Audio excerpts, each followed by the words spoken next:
Good morning friends.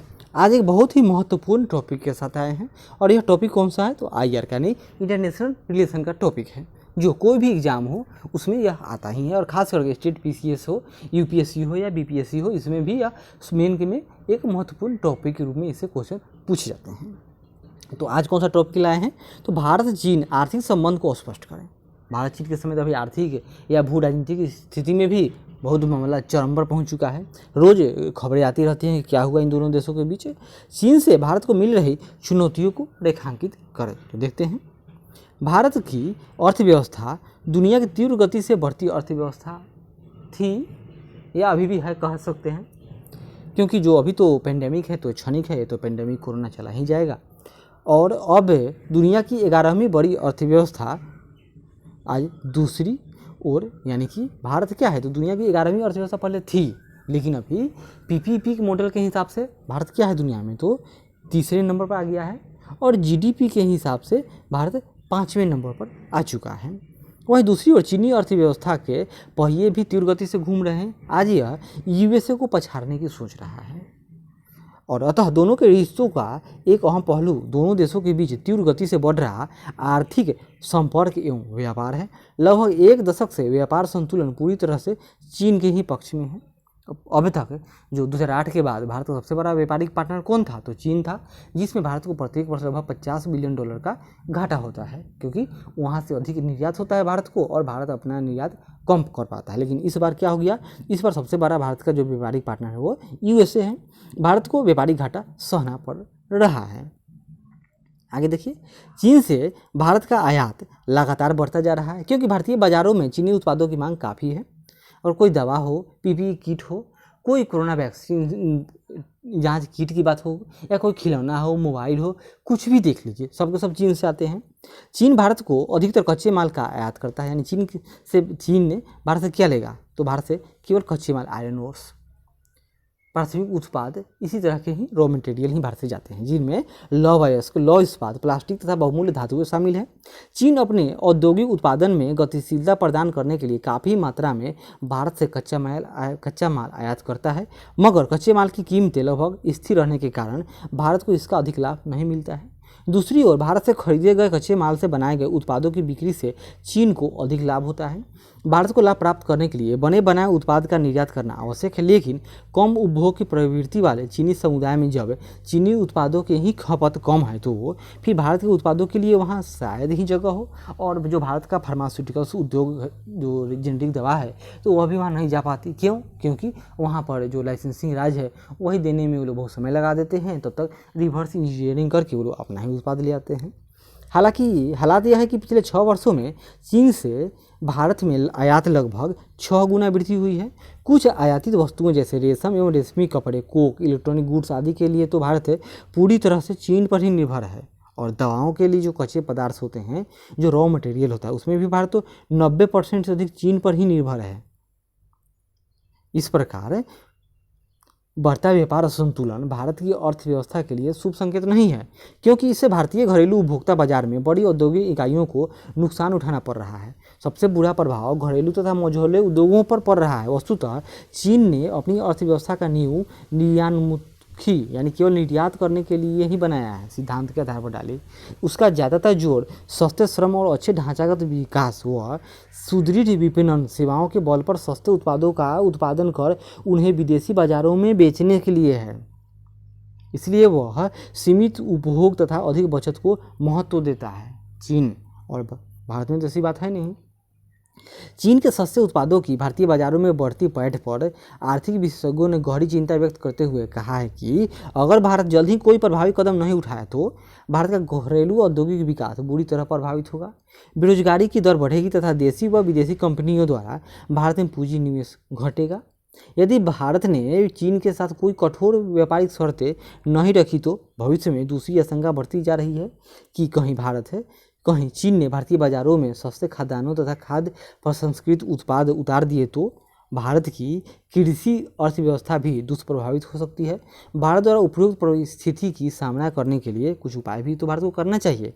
तभी तो भारत ने क्या किया तो आसियान, यानी इन लोगों के बीच जो रीजनल RCEP, रीजनल कॉम्प्रिहेंसिव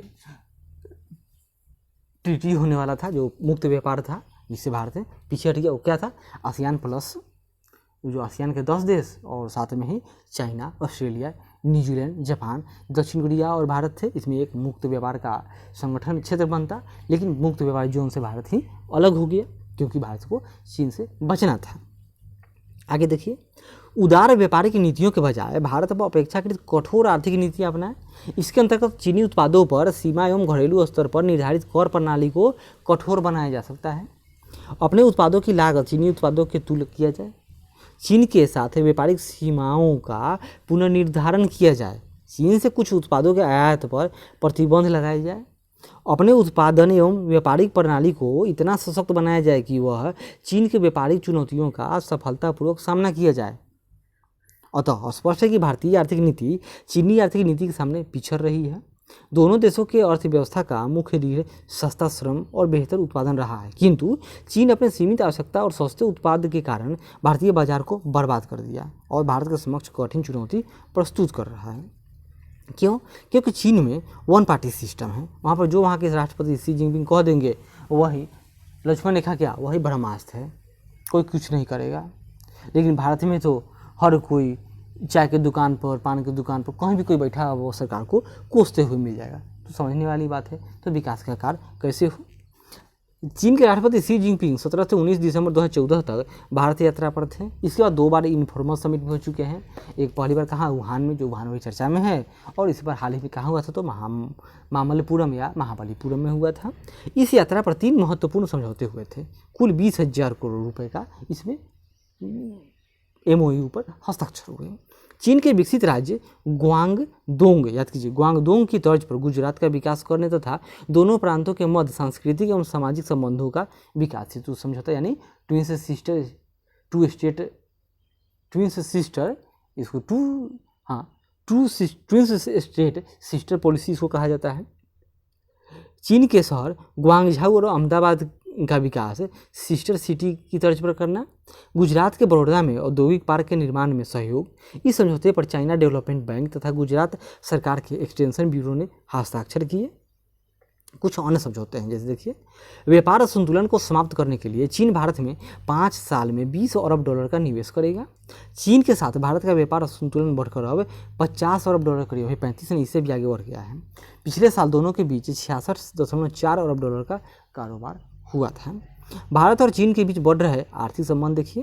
प्रधानमंत्री नरेंद्र मोदी और राष्ट्रपति शी जिनपिंग की अप्रैल 2018 में वुहान में 2 दिवसीय शिखर बैठक हुई थी, जो इस पर कहा मामल्लपुरम, भारत में हुआ था। अवसर पर भारत चीन संबंधों की स्थिति के विषय में यहाँ जारी आधिकारिक रिपोर्ट में कहा गया है कि दोनों पक्षों के बीच नज़दीकी आर्थिक संबंध अब द्विपक्षीय संबंधों का हिस्सा बन गया है। चीन और भारत के बीच आर्थिक संबंध में मजबूत हुए हैं। इसमें एक का कहा गया कि दोनों अर्थव्यवस्थाएं एक दूसरे की पूरक हैं और दोनों के बीच संबंध बढ़ाने की अच्छी संभावना है। रिपोर्ट के अनुसार दोनों देशों के बीच द्विपक्षीय व्यापार 2017 में 84.4 अरब डॉलर रहा है। यह 2016 के मुकाबले 20% से भी अधिक था। 5 साल में यह सर्वाधिक वृद्धि है। भारत है, यानी वर्ष 2017 में आयात में 40% वृद्धि के साथ चीन भारत का सबसे बड़ा व्यापारिक भागीदार बन गया था। अभी कौन USA है।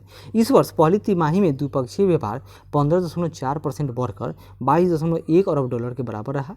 चीन और भारतीय कंपनियों ने 101 व्यापार समझौते किए हैं। इन अनुबंधों का कुल मूल्य 2.4 अरब डॉलर रहा है। रिपोर्ट के अनुसार भारत में चीन का निवेश 2017 के अंत तक 8 अरब डॉलर से अधिक रहा। बुनियादी ढांचा सहयोग और निवेश के लिए चीन के लिए भारत एक महत्वपूर्ण बाजार है। चीन में भारतीय निवेश पिछले 3 साल में से औसतन 18.5% की दर से बढ़ रही है। चीन के स्मार्टफोन भारत में लोकप्रिय हैं। रिपोर्ट के मुताबिक चीन और भारत में दुनिया की 35% से अधिक आबादी रहती है और वैश्विक GDP यानी सकल घरेलू उत्पाद में करीब दोनों देशों का योगदान अब 25% से अधिक है। तो क्या देखें हम लोग, भारत और चीन के बीच हम लोग पूरा आर्थिक संबंध देख लिए। अगले बार मिलेंगे एक नए टॉपिक के साथ। तब तक आशा करते हैं कि प्रयास अच्छा लगे तो ज़रूर लाइक करें, शेयर करें, कमेंट करें और सब्सक्राइब करें। धन्यवाद।